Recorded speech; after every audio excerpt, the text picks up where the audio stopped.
En ce dimanche de mars, sur le marché de Collier à l'Île-Five, on a voulu savoir ce que le mot bourgeoisie veut dire pour vous. Alors qu'en ce moment, les cheminots, les chômeurs, les fonctionnaires sont pointés du doigt comme des profiteurs, on vous interroge pour savoir qui profite vraiment du système. On prend notre part de marché.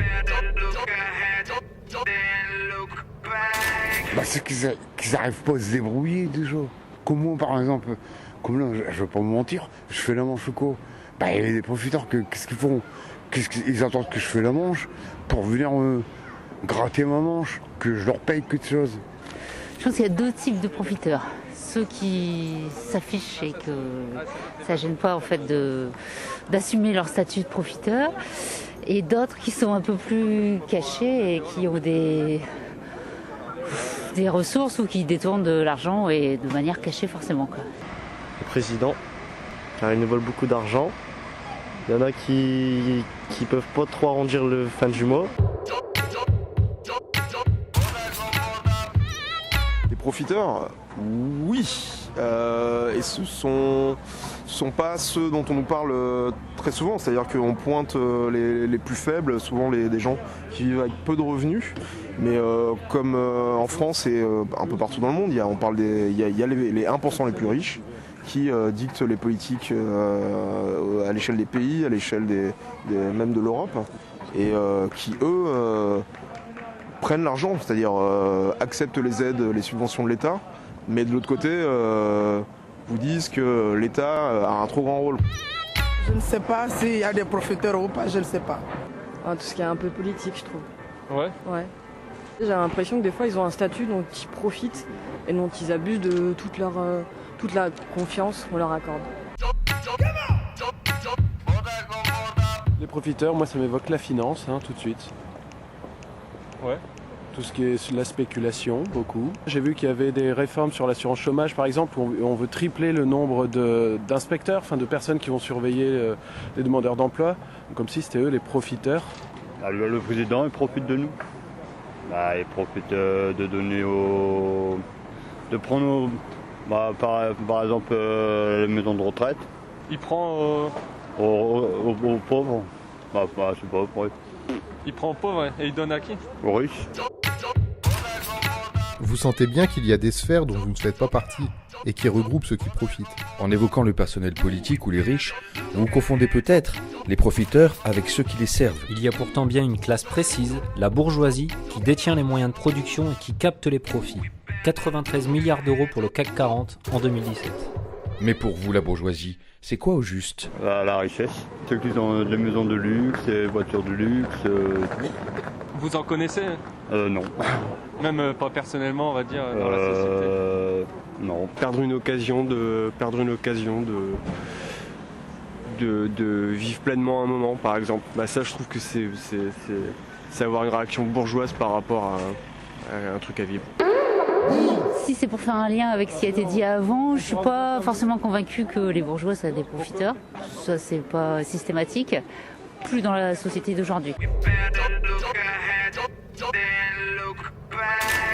Je veux pas me mentir, je suis pas né avec une cuillère en argent dans ma main. Sauf que je veux pas me mentir. Mon grand-père était mineur, il a fait 37 ans de front. Mon père, il a fait 13 ans de mine, quoi. Genre, dans ma famille, on est des simples ouvriers, tout ça. Moi, personnellement, j'aime pas la bourgeoisie. Je ne suis pas jaloux, par exemple, quand je vois des gens qui sont riches, tout ça, que, genre, s'ils ont leur bourgeoisie, parce qu'ils l'ont mérité. C'est les très très riches dans ce pays, c'est-à-dire que c'est des gens qui ont cherché à rester très, très discrets sur leurs coutumes, sur leurs fortunes. Et quand justement on les nomme, rien ne va plus, quoi. La bourgeoisie, c'est peut-être une aisance dans certains domaines de la vie. Ça peut être financière, ça peut être social, ça peut être intellectuel. Vous en connaissez, vous, des bourgeois? Moi, j'ai des domaines dans lesquels j'excelle. C'est peut-être dans ces domaines-là où je peux me prétendre aussi être bourgeoise. Des fois, j'ai l'impression que c'est moi, simplement parce que je peux me permettre de m'acheter des trucs bons un peu plus chers, par exemple. Ouais. Donc j'ai l'impression que déjà ça, c'est être un bourgeois. Alors que, bon, c'est malheureux, mais j'ai l'impression que c'est le cas, ouais. Bah, je pense au Bettencourt, dans la région, les Mulliers, on en parle beaucoup, voilà. Ça, c'est des grandes familles bourgeoises, presque, on pourrait dire nobles, quoi. Ils sont pas dans la galère, ils vivent bien. Ils sont bien entretenus, ils ont une bonne famille bien classe, ils s'habillent classe. Ils ont pas de soucis, ils ont pas de dettes. Leur frigidaire est jamais vide. C'est les personnes avec beaucoup d'argent qui connaissent pas la misère des pauvres. C'est comme s'ils ne vivaient pas avec nous. C'est des gens qui sont vraiment... qui vivent pas dans notre monde réel. C'est des gens qui n'ont aucun problème. Je dirais pas que c'est uniquement basé sur les ressources. Je pense qu'il y a aussi un état d'esprit autre que dire bah voilà, à partir d'un certain salaire, ils sont catégorisés comme des bourgeois. Je pense pas. Je pense qu'il y a un état d'esprit sentir au-dessus des autres. Pour vous, la bourgeoisie, c'est d'abord des signes extérieurs de richesse. Être bourgeois, c'est ne manquer de rien. Et c'est aussi un état d'esprit. Vous vous voyez vous-même en bourgeois. Cela explique peut-être pourquoi vous avez tant de mal à les nommer. Au-delà des apparences, la bourgeoisie pourtant existe. Les Mulliers, Bettencourt, Dassault et peu d'autres détiennent les moyens de production, les moyens financiers et le capital culturel. C'est de notre travail qu'ils tirent leur profit. Et vous, voudriez-vous être un bourgeois ? Non.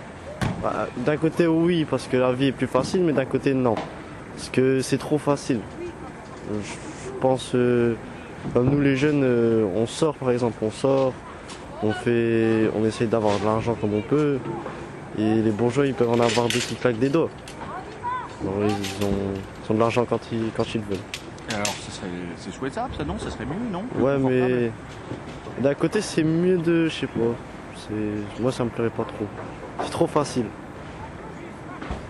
Non, c'est trop facile. C'est important de vivre un peu la galère ? Bah, au moins, tu comprends c'est quoi la vie, la vraie vie.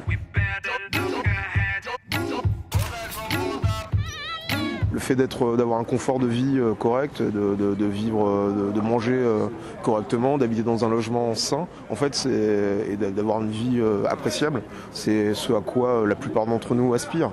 Donc ça, pour moi, en fait, c'est ce que j'aimerais pour les gens de ce pays. Moi, non. Non ? Non. Parce que parfois, la bourgeoisie attire des problèmes. Je veux juste éviter de galérer jusqu'à la fin de ma vie, toutes les fins de mois. Sinon... Franchement parler, ben non. Je vais vous dire franchement, non. Je voudrais pas être un bourgeois. Pourquoi ? Parce que qui dit bourgeois, après changement de mentalité. Bien sûr. Genre, moi je préfère rester comme je suis. Genre, je peux pas dire gagner des millions, je veux dire être bien, avoir ce qu'il faut pour vivre, mais pas devenir bourgeois, ça m'intéresserait pas. Parce que quand on devient bourgeois, on devient crâningue, je pense. On devient crâningue, je veux dire, par rapport à la pauvreté, on devient crâningue. On ignore la pauvreté après. Ouais. Je suis travailleur social, mon but c'est d'accompagner un public en difficulté. Non, j'ai pas la prétention de dire je veux être une bourgeoise. Non, ce qui m'intéresse c'est que tout le monde ait un quotidien, un confort de vie quotidien, et le reste je m'en tape. C'est pas dans mes valeurs, c'est pas dans mes...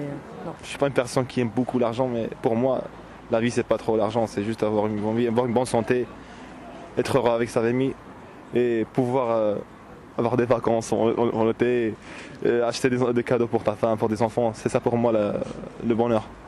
Donc c'est pas trop être pro-bourgeois parce que enfin quand on va mourir, on va pas emmener notre argent avec nous.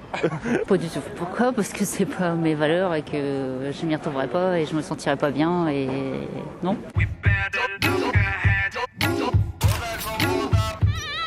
Dernière question et après je vous embête pas. Est-ce que vous auriez aimé être un bourgeois ? Non.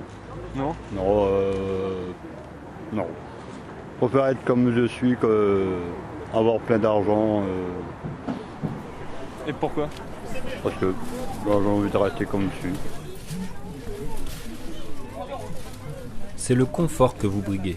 Mais être un bourgeois, ça non. C'est pas vos valeurs. Si les classes existent, leur représentation semble totalement brouillée. Cette confusion autour du mot bourgeoisie est le fait des bourgeois, qui n'ont pas intérêt à voir émerger une conscience de classe susceptible de remettre en cause leur domination.